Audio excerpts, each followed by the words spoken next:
Hello students, welcome to our channel Learn by Practice. Today we are going to start class 10th mathematics chapter 2 polynomials. तो बेटा आपको बताना चाहूँगा कि what are the polynomials. Polynomials क्या होते हैं? पोलिनोमियल्स एक एल्जेब्रिक एक्सप्रेशन होता है। Algebraic expression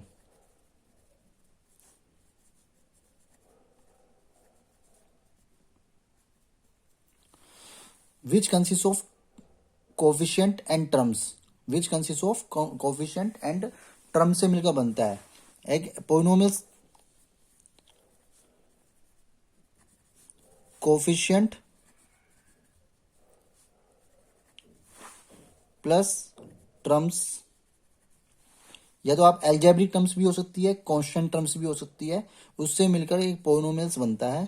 polynomials with means which have two और मोर टर्म्स होती हैं, विच हैव टू और मोर टर्म्स। ठीक है।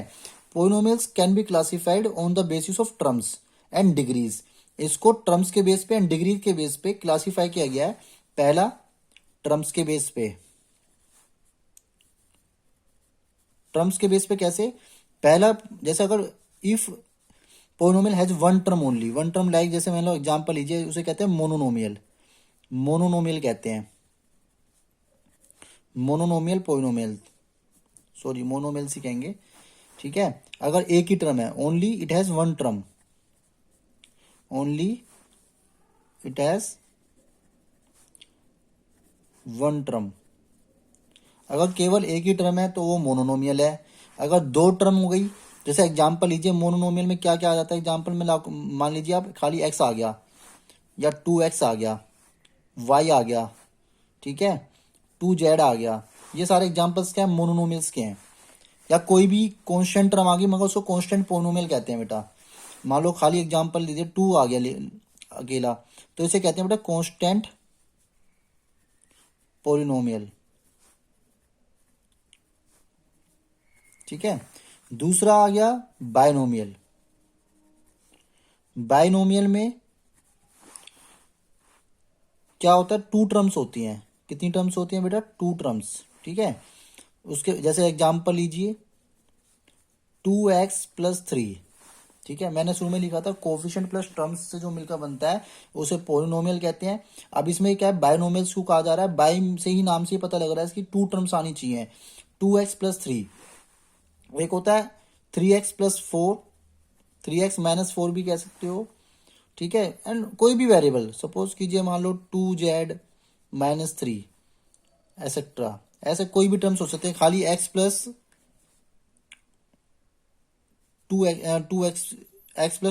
भी हो सकता है। ये भी बायनोमियल में आएगा, क्योंकि जहाँ पे दो टर्म्स हैं, बेशक पावर हो, वो डिग्री के बेस पे अलग से क्लासिफाई करते हैं, मगर ये भी बायनोमियल टर्म्स कहलाता है। तीसरा आता है trinomials. Trinomials which have three terms, which have three terms, like example देखते हैं 3x+2y+2, ऐसे जिसमें थ्री टर्म्स होती हैं वो होता है ट्राइनोमियल्स। ठीक है बेटा, एसेट्रा। ऐसे और भी पोलिनोमियल्स होते हैं, मगर मेन जो होते हैं यही होते हैं आपके सिलेबस में, यही है मोनोनोमियल्स, बायनोमियल्स एंड ट्राइनोमियल्स। ठीक है। अब डिग्री के बेस पे कैसे क्लासिफाई कर सकते हैं पोलिनोमियल्स को? On the basis of degree, on the basis of degree. अब डिग्री के बेस पे भी पोलिनोमियल्स को क्लासिफाई कर सकते हो। पहला लीनियर पोलिनोमियल, किसे क्या कहते हैं बेटा? Linear polynomial which have only one power, यानी कि वन डिग्री। लीनियर मतलब होता है वन डिग्री ओनली, मतलब कि वन पावर, जिसकी पावर क्या हो? वन पावर हो, उसे कहते हैं लीनियर पोलिनोमियल। एग्जांपल देखिए आप, वन डिग्री ओनली, मतलब कि वन डिग्री मतलब हो गया बेटा हाईएस्ट वन डिग्री होना चाहिए। कितना? हाईएस्ट वन डिग्री होना चाहिए। जैसे एग्जांपल देखिए आप 2x, इसकी पावर क्या है? वन है, तो ये बेटा क्या हो गया? लीनियर पोलिनोमियल हो गया। टर्म्स डिपेंड नहीं करती, टर्म कितनी भी हो सकती है। जैसे 3x2, यहाँ पे दो टर्म्स हैं, टर्म्स हम टर्म्स के बेस पे नहीं कह रहे हैं, हम सिर्फ पावर के बेस पे क्लासीफाई कर रहे हैं। यहाँ पे हाईएस्ट पावर कितनी है, 1 पावर है, तो ये क्या हो गया आपका लीनियर पोलिनोमियल हो गया। दूसरा होता है बेटा क्वाड्रेटिक पोलिनोमियल, क्वाड्रेटिक पोलिनोमियल। जैसे example which has 2 degree, quadratic equation जैसे जिसकी पावर 2 होती है, मतलब 2 डिग्री हो, 2 पावर हो, हाईएस्ट पावर क्या हो 2 हो, या डिग्री भी, पावर को हम डिग्री भी कहते हैं बेटा, पावर को हम क्या कहते हैं, डिग्री भी कहते हैं। जैसे एग्जांपल हो गया एक्स स्क्वायर प्लस 2x+3। दूसरा एग्जांपल हो गया y square minus y, like this. आप टर्म्स मत देखो इसमें, इसमें सिर्फ पावर देखनी होती है। तीसरा होता है क्यूबिक पोलिनोमियल, नाम से पता लग रहा है क्यूब मतलब जिसकी पावर क्या है 3 हो। क्यूबिक पोलिनोमियल में बेटा क्या आ जाता है, x cube plus 3x square plus 2x+4, like x example y cube minus 3, ऐसे लाइक दिस। इस तरह के एग्जांपल्स को हम कहते हैं जिसकी हाईएस्ट पावर क्या होता है, पावर 2 भी है, पावर 1 भी है, मगर हाईएस्ट पावर कितनी है 3। हम सिर्फ हाईएस्ट पावर को देखेंगे कि हाईएस्ट पावर कितनी है, हाईएस्ट पावर इसमें 3 है, तो क्या नाम है क्यूबिक पोलिनोमियल हो गया। तो बेटा ये हम डिग्री के बेस पे पोलिनोमियल्स को क्लासीफाई कर सकते हैं, लीनियर, क्वाड्रेटिक एंड क्यूबिक। और टर्म्स के बेस पे क्लासीफाई कर सकते हैं monomial, binomial and trinomials.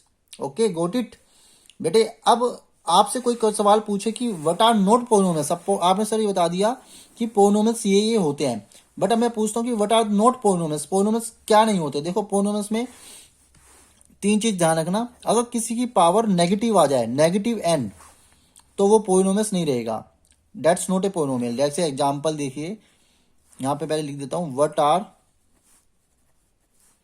Not polynomials. ये आपको पता होना बहुत जरूरी है कि आपको मान लो एक क्वेश्चन आ गया आपके एग्जाम में, आपको कह दिया कि बताइए, एक एग्जांपल दे दिया, 4 MCQ दे दिए, उसमें पूछ लिया आपसे कि इनमें से कौन सा पोलिनोमियल नहीं है। आपको ये तो पता लग गया पोलिनोमियल्स क्या है, मगर कौन सा पोलिनोमियल नहीं है तो कैसे बताओगे जब तक आपको ये नहीं पता होगा। तो आप देखिए यहाँ पे अगर किसी की पावर नेगेटिव होगी तो वो पोलिनोमियल नहीं होगा। जैसे एग्जाम्पल वो ले लेते हैं, s की पावर -3 + 2x+2, तो आप कहोगे टर्म्स के बेस पे ये तो भाई ट्राइनोमियल है और पावर के बेस पे क्यूबिक पोलिनोमियल है। मगर बेटा आपको क्या नाम है, ये ध्यान रखना है कि पावर क्या नेगेटिव है, तो इट्स नॉट पोलिनोमियल। ठीक है। एक चीज और, अगर किसी के टर्म्स, किसी के नीचे वेरिएबल आ जाए, अगर मैंने कह दिया 2x+3 अपॉन में x, 2x+3 अपॉन में x, अगर किसी डिनोमिनेटर में वेरिएबल टर्म है, if the denominator has the variable term, तो दैट्स नॉट ए पोलिनोमियल, वो भी पोलिनोमियल नहीं है। It is also not polynomial. किसी के डिनोमिनेटर में अगर वेरिएबल आ जाता है, वेरिएबल टर्म आ जाती है, तो वो पोलिनोमियल नहीं कहलाएगी। तीसरी चीज, अगर किसी की पावर फ्रैक्शन आ जाए, s की पावर 2/3 आ गया सपोज कीजिए, तो पावर क्या है फ्रैक्शन में, तो फ्रैक्शन में अगर पावर है, if the power is in fraction, मतलब it means if power is in fraction, then it is also not a polynomial. तो बेटा मैंने आपको 3 चीज बताई इसमें, कौन कौन से पोलिनोमियल, अगर पावर नेगेटिव है तो पोलिनोमियल नहीं है, अगर वेरिएबल डिनोमिनेटर में है तब भी पोलिनोमियल नहीं है, तीसरा केस अगर पावर कांस्टेंट, पावर फ्रैक्शन में है तब भी पोलिनोमियल नहीं होगा। तो 3 केस में जो एल्जेब्रिक टर्म्स होती हैं, एल्जेब्रिक एक्सप्रेशन होता है, वो पोलिनोमियल नहीं होता। और पोलिनोमियल होता क्या है, कोई भी एक एल्जेब्रिक एक्सप्रेशन, ठीक है, जिसमें coefficient and terms and constant terms होती हैं, वो पोलिनोमियल्स होता है।